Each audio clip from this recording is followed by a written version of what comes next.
नमस्कार, आप देख रहे हैं अब तक टीवी चैनल। हमारे संवाददाता आमोद कुमार ने जनपद बांदा से जानकारी देते हुए बताया, बुंदेलखंड इंसाफ संगठन के राष्ट्रीय अध्यक्ष एएस नोमानी ने 1 जून 2026 से अशोक लाट चौराहे पर भूख हड़ताल शुरू कर दिया है। यह केवल एक व्यक्ति का अनशन नहीं बल्कि उस प्राकृतिक की मौन पुकार है जो वर्षों से अवैध खनन, बढ़ते वायु प्रदूषण, भीषण गर्मी और निरंतर घटते जंगलों के बीच अपना अस्तित्व बचाने के लिए संघर्ष कर रही है। नोमानी का कहना है कि जब नीतियों की आवाज कमजोर पड़ जाए और प्रकृति की पीड़ा अनसुनी कर दी जाए, तब लोकतंत्र में अहिंसक प्रतिरोध की अंतिम विकल्प बचता है।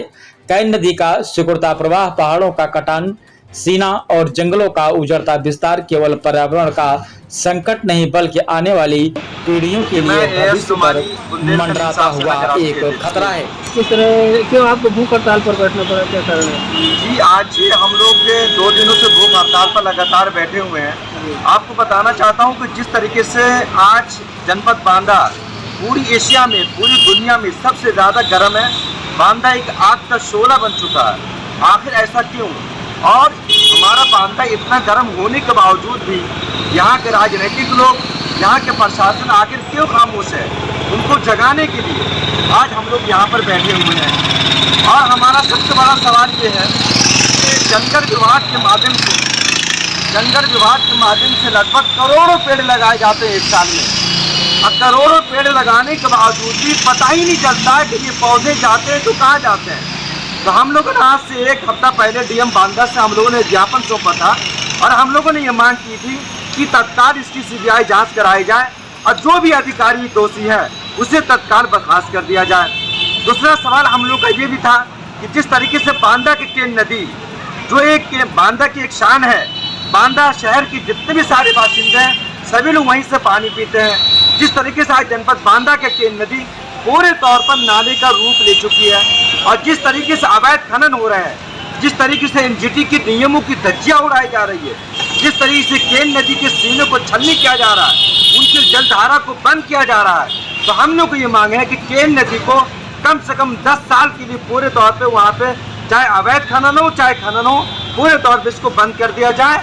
और लगातार जिस तरीके से हमारे जनपद में जो गर्मी भी इंतहा 47-48 का यहाँ का टेम्परेचर है, तो इसको देखते हुए मैं डीएम बांदा से ये भी मांग करता हूँ आपके चैनल के माध्यम से कि एक कमेटी गठित की जाए और उस कमेटी के माध्यम से पूरे शहर में, पूरे और जनपद के जितने भी सारे तहसील हैं, जितने भी सारे ब्लॉक हैं, सभी ब्लॉक और तहसीलों में पेड़ पौधे लगाए जाएँ और अधिकारियों की निगरानी में लगाए जाए। अधिकारियों की निगरानी में न होने की वजह से फॉरेस्ट विभाग के जो भी अधिकारी हैं वो लगातार जबरदस्त तरीके से भ्रष्टाचार कर रहा है।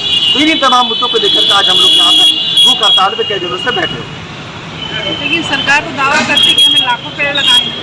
हाँ, तो यही तो रोना है हम लोगों का कि लाखों पेड़ अगर लगा रही है सरकार तो ये पौधे कहाँ जाते हैं। मैं आपके चैनल के माध्यम से ये भी सरकार से, शासन और प्रशासन और फॉरेस्ट विभाग के अधिकारियों से पूछना चाहता हूँ कि करोड़ों पेड़ पिछले साल लगाए गए हैं, अगर 10,000 पेड़ भी अगर ये लगा दें तो जो भी हमें सजा देना चाहे, चाहे मुझे फांसी भी लटका दे, मैं फांसी भी लटकने को तैयार हूँ, अगर 10,000 भी अगर ये पौधा हमें दिखा दे। एक मुद्दा ये भी आता है कि कटाई मिल में काफी पेड़ लगे हुए थे, वो भी काटे गए। हाँ बिल्कुल, देखो ये आपने अच्छा सवाल किया।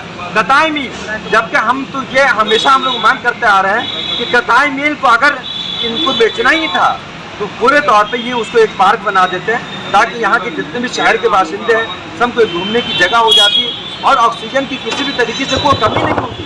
हमें तो ये लगता है कि कटाई मिल की जिस तरीके से इन लोगों ने धज्जियाँ उड़ाई है, जितने भी सारे पेड़ पौधे थे, ये कटने की ही वजह से आज जनपद बांदा को ये टेम्परेचर यहाँ का 47 और 48 के समथिंग यहाँ के बाशिंदों को झेलना पड़ रहा है। काश अगर कटाई मिल के पौधों को अगर नहीं काटा गया होता तो आज जनपद के बाशिंदों को ये दिन नहीं देखना पड़ता है। जिस तरीके से आज जनपद बांदा आग का शोला बन चुका है और सभी लोग गर्मी से बिल्कुल बेतहाशा जिस तरीके से अपनी ज़िंदगी गुजार रहे हैं, एक बड़ा सवाल है। तो इसी तरीके से हम लोगों की ये भी मांग है कि अगर यहाँ के पेड़ पौधों की अगर रखवाली नहीं की गई, अवैध कटान पे अंकुश नहीं लगाया गया और केन नदी में अवैध खनन को नहीं रोका गया, तो यहाँ के लोग बूंद बूंद पानी के लिए भी तरस जाएंगे और यहाँ के लोग एक एक सांस के लिए भी तरस जाएंगे। इसलिए यहाँ के राजनीतिक लोगों के लिए और यहाँ के प्रशासन के लिए एक गंभीर मुद्दा है बड़ा मुद्दा है। इसमें सभी यहाँ के विधायक सांसद को जागनी चाहिए, इस बड़े मुद्दों को उठानी चाहिए और ख़ास तौर पे यहाँ के जो भी हमारे इलेक्ट्रॉनिक मीडिया, प्रिंट मीडिया के लोग हैं, उन्हें भी इस खबर को प्रमुखता से उठानी चाहिए। लेकिन आजकल मैं ये देख रहा हूँ कि केवल और केवल लोग जो है दिखावे के तौर पे, शोबाजी के तौर पे लोग इस तरह का मामला कर रहे हैं। एक बड़ा सवाल है, मैं किसी के ऊपर कटाक्ष नहीं करना चाहता हूँ, लेकिन इस गंभीर मुद्दे को, बड़े मुद्दे को, आज आप देखिए इतने बड़े मुद्दे को भूख हड़ताल में 2 दिन से बैठा हूँ, कोई पूछने वाला नहीं है, चाहे प्रशासन के लोग हो, चाहे जनप्रतिनिधि हो। बड़ा सवाल है। कब तक बैठेंगे अनशन में आप? हम लोग को तो ये मांगे कि जब तक हम लोग की ये मांगे नहीं पूरी होती है कि अवैध कटान को लगातार अंकुश लगाया जाए, अवैध खनन पर अंकुश लगाया जाए और केन नदी को 10 साल के लिए पूरे तौर पे बंद कर दिया जाए, ताकि यहाँ के लोग बूंद बूंद पानी के लिए न तरसे और यहाँ के लोग ऑक्सीजन के लिए न परेशान हो सकें।